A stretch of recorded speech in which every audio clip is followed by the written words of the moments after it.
Hi and welcome.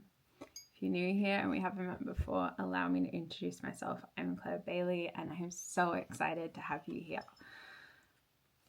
In this virtual world and community, we will be diving into the world of the esoteric, especially the tarot. If you've been following me for a while on social media or you just know me in general, you know how important the tarot is to my life and how important it is to the world that we live in and viewing it and understanding it.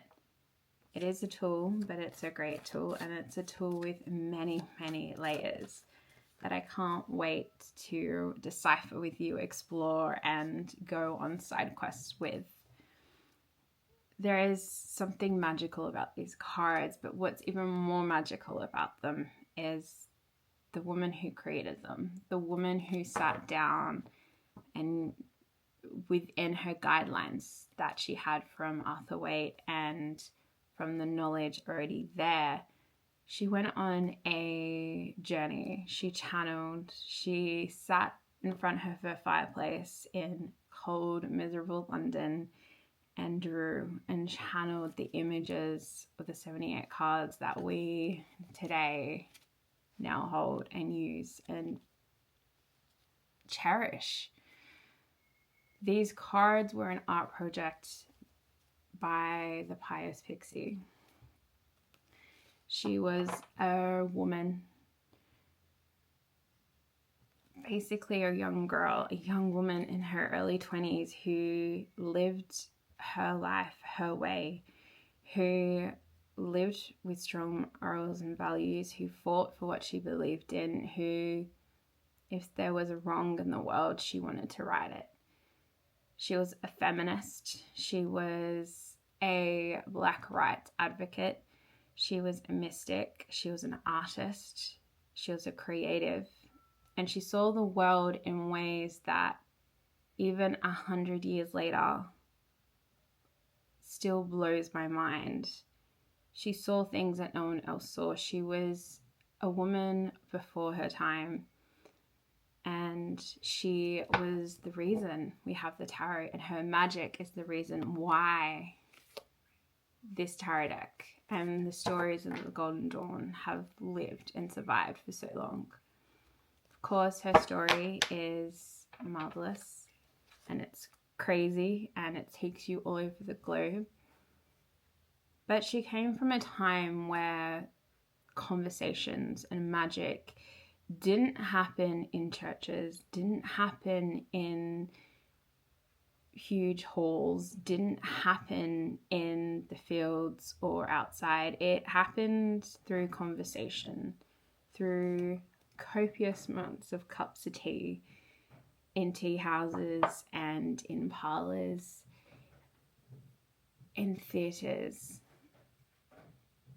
Things where ordinary people would come together and talk and create and debate life's secrets and knowledge.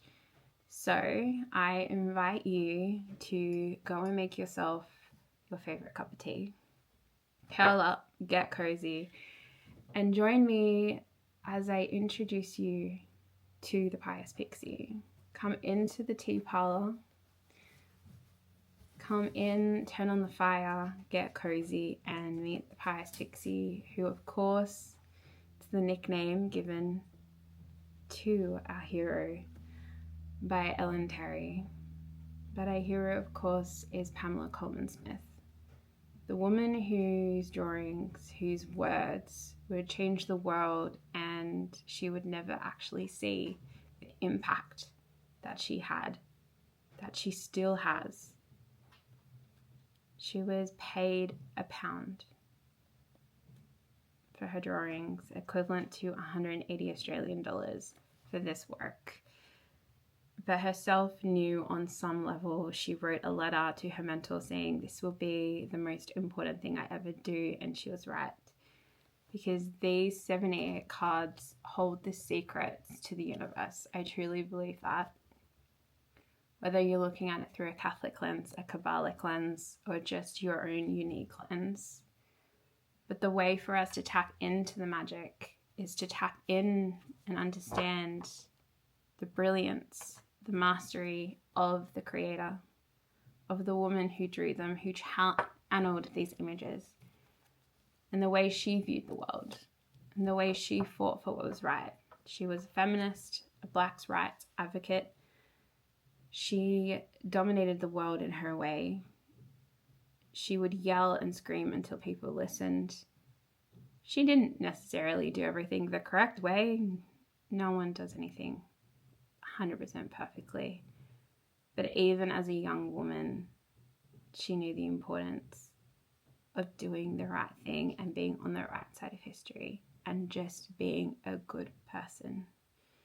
So join me with your cup of tea, maybe your cards if you like, and take a moment to let me introduce you to the mystic, to the brilliance, to the woman that is Pamela Colman Smith. And I will introduce you, but I'll let her do the talking.